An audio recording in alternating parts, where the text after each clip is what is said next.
multiple users. At some stage, convergence will come where each will talk to each other, and that will be ultimate when, irrespective of which provider's mobile wallet you use, whether it's a prepaid wallet or a bank account wallet, it need not be that customer should load into your wallet. Your wallet is empty, still it will go and take it from your bank account and pay the other person, whether it's a merchant or individual. That is going to happen. Only thing, I think, little infrastructural correction has to come. One is in the digital side, one is in the regulator side, one is in the switching side. If these two converge, like the ATM switching, India will be an example for the whole world. And it's going to happen in not too long, maybe in 2 years' time. Because finance ministry is so focused on digital, they talk only that now. Mr. Prime Minister speaks only that, RBI speaks only that. Then why not? It has to happen. There is no other choice. This is what I would like to tell. Thank you, Sir George. I would like to invite Mr. Nitin now to share his thoughts on the topic. Hello. There were two very good questions that were asked. So I might want to dwell on that a little bit.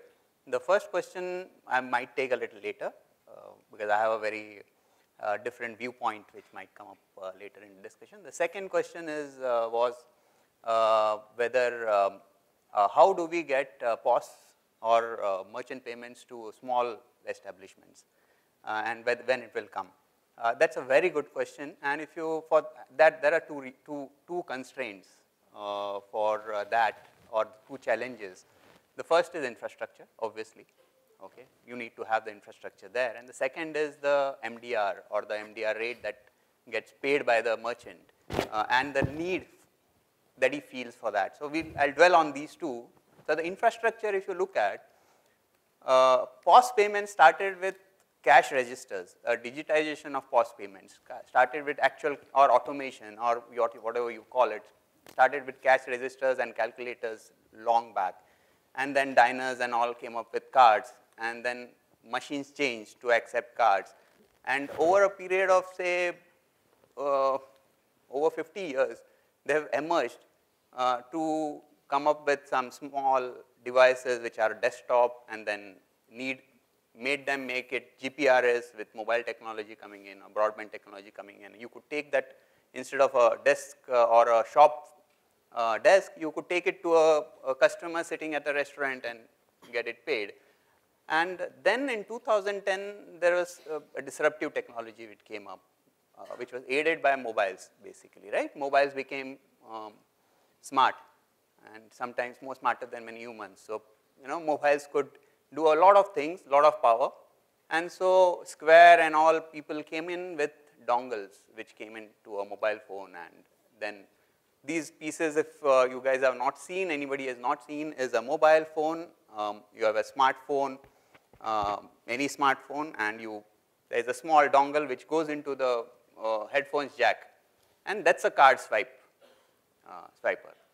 And that changed things, because a desktop or a GPRS terminal would cost $300, $400 for somebody to deploy. And therefore, if you do not get that many transactions out of it, it's an investment which may not be good, especially in a market which is extremely competitive. If you are on the acquiring space, you will know what the market is. People work on 10 basis point, 5 basis point, after paying off all the fees and the interchange and all. And in fact, a lot of people work on negative MDRs, or lesser than what they have to pay to the issuing bank, because they get current accounts.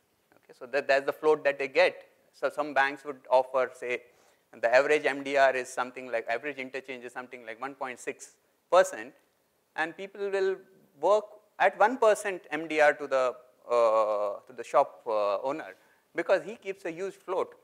Okay, so it becomes very difficult for an independent white label acquirer to go there and acquire those customers, because he can't give it at 1%. He doesn't get the float, the bank gets the float.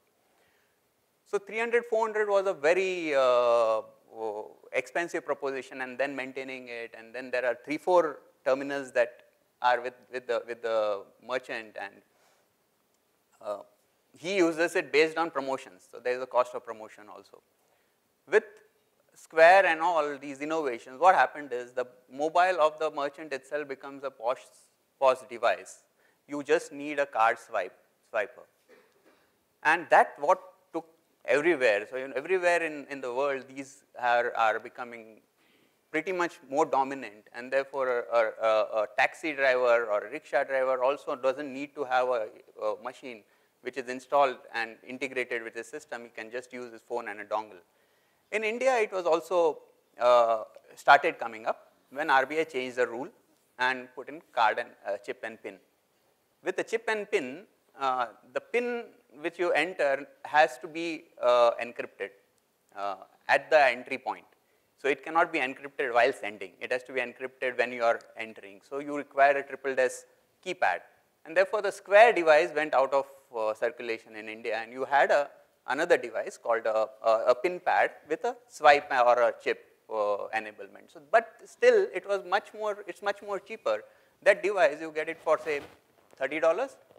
What is $400, $300 to $30 to $50 for the device? And that has crashed the barrier. And that is where we would people or banks like SBI have taken up the initiative and started deploying these machines across Indian villages, tier 3, tier 4, and tier 5 centers. And there is a lot of interest coming in. We are expecting another change in the regulation where RBI might say that up to say 1,000 or 2,000, you don't require a pin. Then the Square devices start working again. So you just put the Square device, you have an application, there is no need for a pin. For a 500 rupees transaction, you swipe it or you put a chip enablement and you get the transaction done.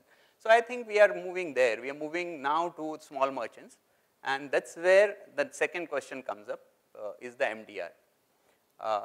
Small merchants are not very familiar or very knowledgeable of what the benefits that they get with electronic transactions. It's hassle-free. You don't have to go and deposit money into the bank. It already comes into the bank the next day, etc. But India is a cash economy. There are a lot of merchants who, I cannot be diplomatically correct in this, but there are a lot of merchants who wouldn't pay taxes, right? So for them, cash transactions are the best which happens. So there is a other framework of tax optimization and tax,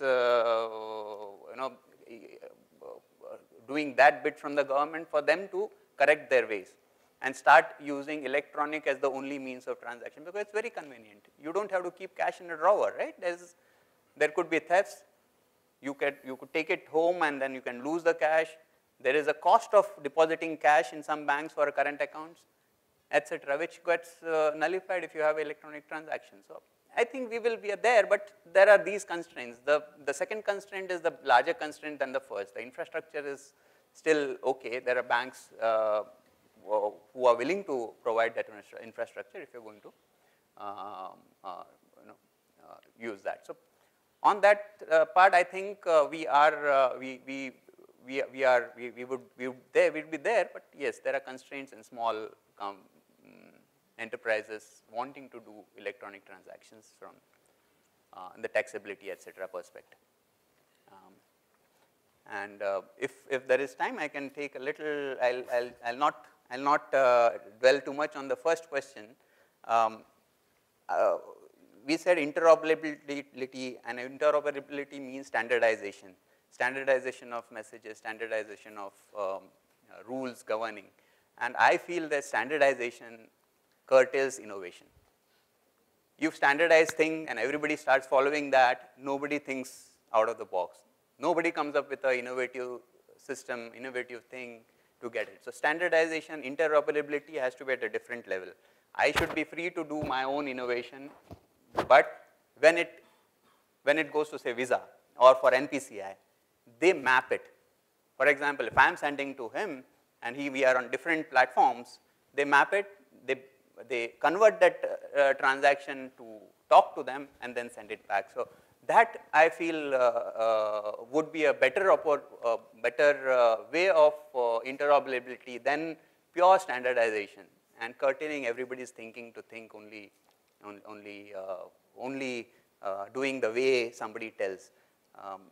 One example in point is even today, I think Visa and Master don't talk, right, to each other. They are different standards, but they are worldwide, right? So Diners and any other, China Union Pay, Nets, MEFs, everybody is in different platforms. But they, somewhere down the line, there has to be that allowability for innovations to come in. Thank you. Abhijit, over to you. Thanks, Rajiv. I'll just add a little bit to what Nitin said around how can we take acceptance to smaller merchants and beyond tier 1 and 2 where it is largely concentrated, where you're not today. There's one element that we often miss out in terms of how we can grow acceptance, and that's risk. We often find that even when tier 1 locations, banks who are primarily the ones who are acquiring merchants today, do not have the appetite or the right kind of risk models to go and sign up a small or a medium-sized merchant today. So, and that's an important element. If you look at successful models in the US, Square and Stripe in the e-commerce space, the reason they have succeeded so much, and they've succeeded more in the US than they have elsewhere, and even those models by themselves, MPOS, succeeded more in the US than it has elsewhere, just because of the the richness of data available around businesses and how it is creatively being used to come up with innovative risk models to underwrite small and medium-sized merchants. Vegetable vendors, accept cards now in California, and I can't ever imagine an underwriting model here that will allow a bank to sign up a merchant that small. So risk is an important element, and that's my only submission on that point. With regards to the broader topic, Rajiv asked me to talk a little bit about contactless and in the broader retail space, given that it's a very recent sort of trend that we're seeing in India. I'll spend a little bit of time on that, and then from specific go to general to talk about how we are seeing payment innovation in the market. So up until for the last 15 years, the way you paid at a retail location was pretty much the same, right? There was a max stripe, there was a terminal, you swiped it. It changed a little bit when EMV came about and you started dipping it, and a little bit more when MPOS came about, where it became a little bit more mobile to that sense. But there hasn't been much. But if you just look at the last 8-12 months, it's been very exciting. Contactless coming in, all of the interesting things we are seeing around transit, push payments. There was a launch around using QR codes to identify a merchant. You put that in the context of a few things that are happening globally, with the Apple Pay announcement, things around Etsy, Android Pay, etc., and the trend around smartphone penetration in India. If you put all of this together, it's a very, very exciting space and exciting time right now. But creativity and innovation are one thing, but achieving scale and making these models viable is another. And like Rajiv was saying, scale will only come if you can drive consumer adoption.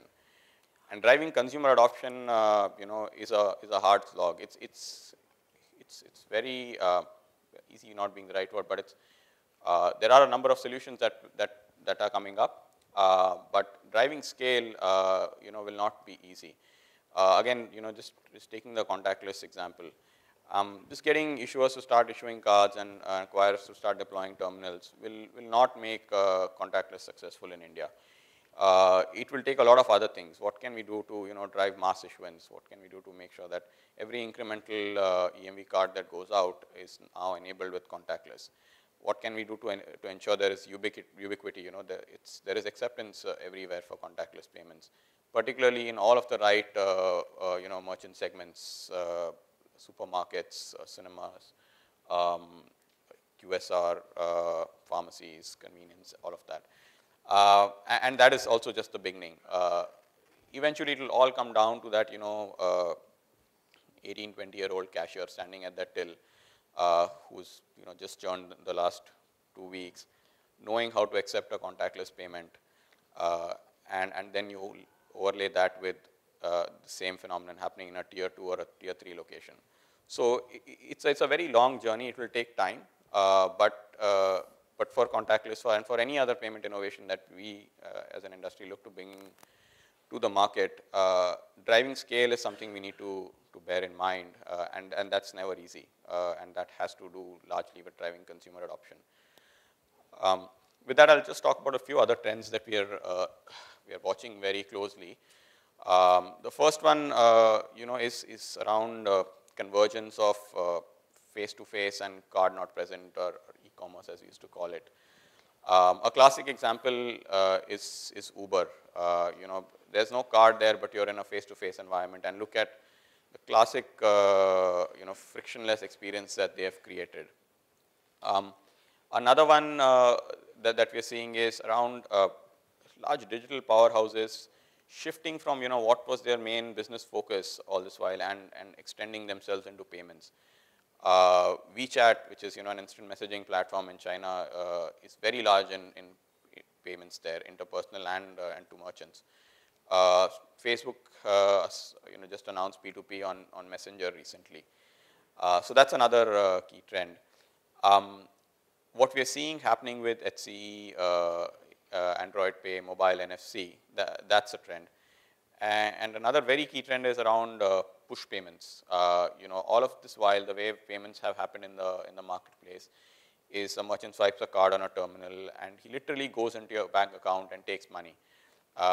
Push payments turns that around. It says that a consumer originates a transaction and pushes it into the merchant's account. It means a lot of things, and it to some extent addresses the question around risk of a transaction. If a consumer originates a transaction, that means that it is pre-authenticated, which means he typically does it from a mobile phone, keys in his authentication key, password, MPIN. It is also pre-authorized because his bank, before originating that transaction and sending it across either through the network or in a closed loop environment to the merchant, authorizes that transaction. And therefore, the amount of risk